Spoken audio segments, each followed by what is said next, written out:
Did you know the most powerful people in the world are also some of the weirdest? Like Winston Churchill, who had a strange obsession with pink underwear. The guy was living in his Barbie world way before the rest of us. But there's also Kim Jong-un, who's got a personal toilet made especially for his gyat to grace. These are just some of the weirdest habits of the world's most powerful people. But there's plenty more to cover, so let's dive right in. Number 1, Winston Churchill and pink underwear. You might remember Churchill as the badass who rallied the British people during World War II. Almost always seen with a cigar in hand, this guy had some killer comebacks and quick wits.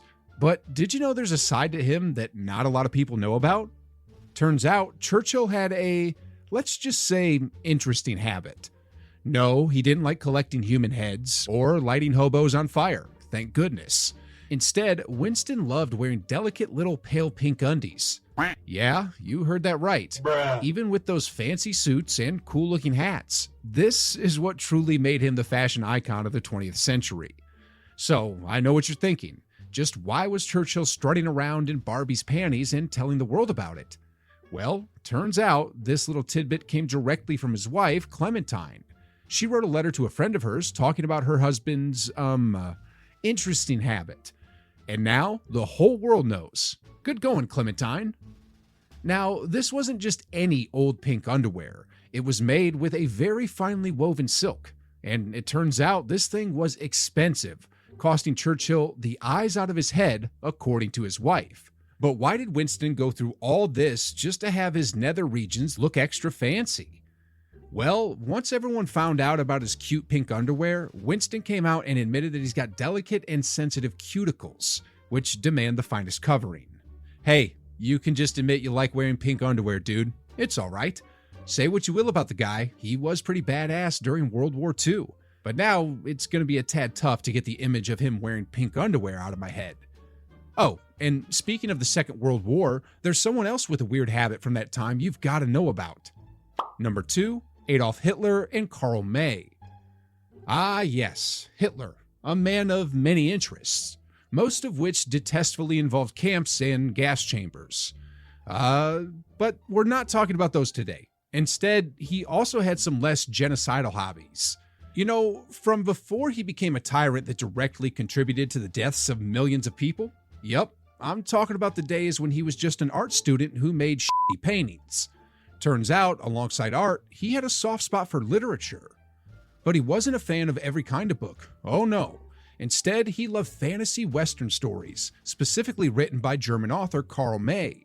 Hitler began reading his books from a young age and, well, didn't really stop reading them. He credited May's wild Western adventures for sparking his interest in geography and history. But what did Karl know? He had never set foot in America when he wrote those tales. You know, usually when people read stuff like this, they get inspired to explore the world. But in Hitler's case, he wanted to end up conquering the damn thing. Really makes you wonder if it weren't for Karl, maybe Hitler would have just tried harder to get into art school and save us all the trouble of that World War thingy, huh? But what makes this a unique obsession? I mean, you've probably seen 30-year-old millennials who love Harry Potter just as much.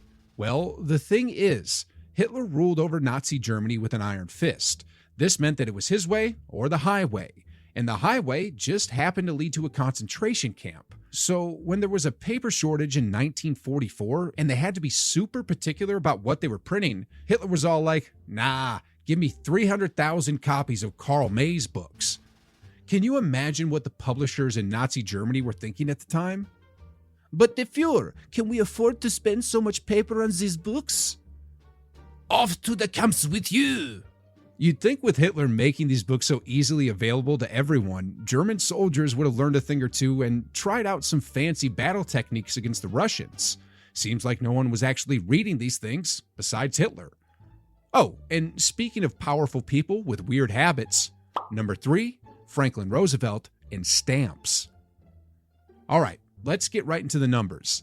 This guy was an absolute beast when it came to collecting stamps. He had over 25,000 of these bad boys, all neatly organized into piles of albums. Bruh. But it gets even better.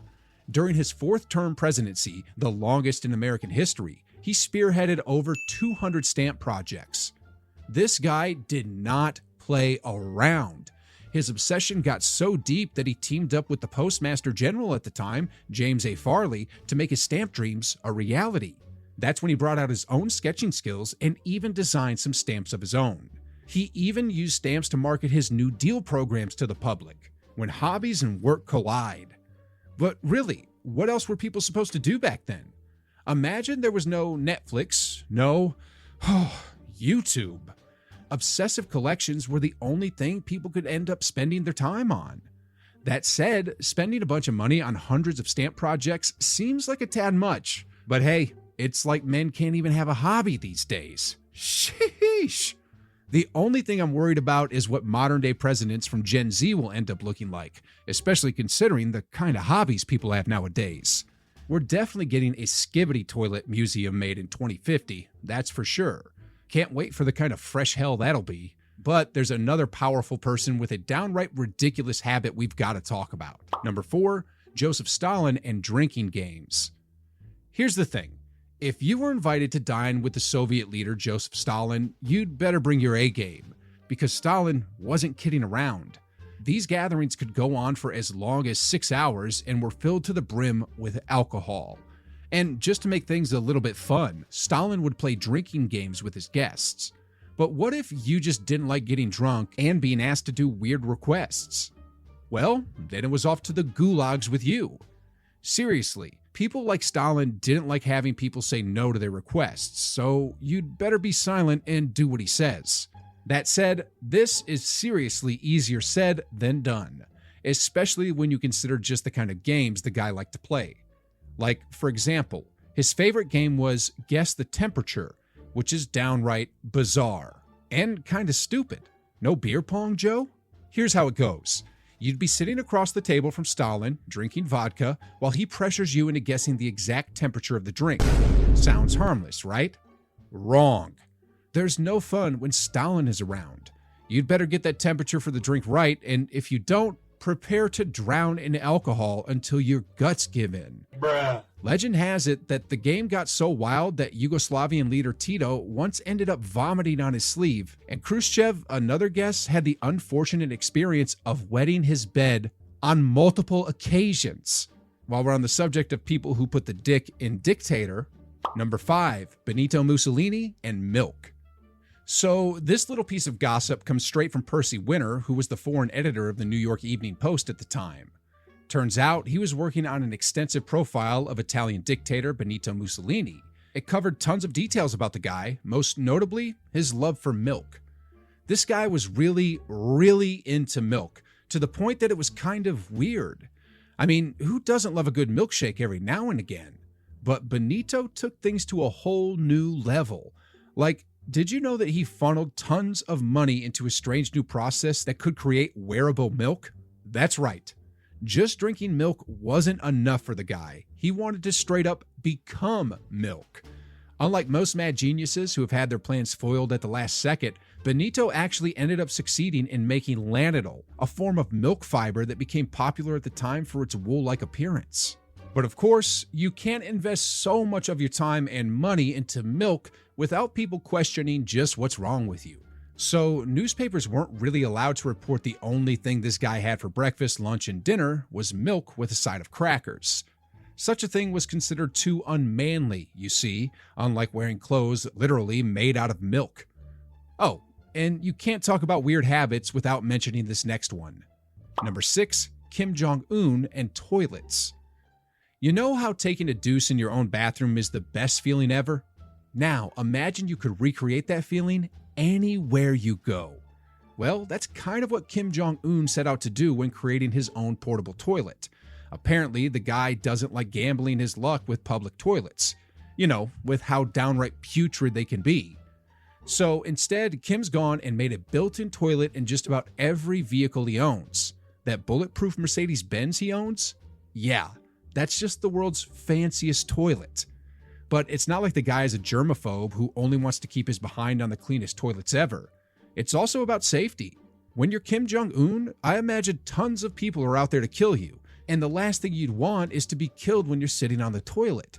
That'd truly be a shitty way to go. The guy's also worried that the public toilet might learn too much information about him if they got to examine his poop.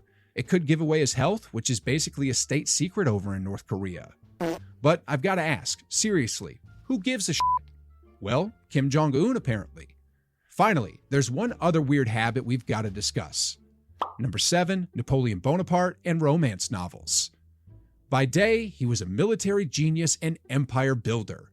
And by night, well, he was writing romantic novels that put Twilight to shame. Seriously, Napoleon had a thing for the lovey-dovey, and whenever he'd come back from making power moves out in the battlefield, he'd get his pen ready and start jotting down love stories and relationship drama.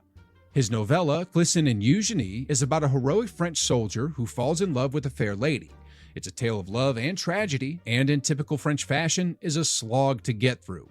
I mean, have you ever seen a French movie? It's like they get paid to make things insufferable. Napoleon's approach to romance writing was as tactical as his battle plans. He would often dictate love scenes with the same intensity he commanded his troops. No, this won't do. More passion, more longing. I want my readers to feel the heat of the battle, but for love. Anyway, it's clear Napoleon had a knack for horny fan fiction. Really makes you wonder what the guy would have been doing if he was watching modern movies and TV shows with us. Personally, I think he'd be on Team Jacob.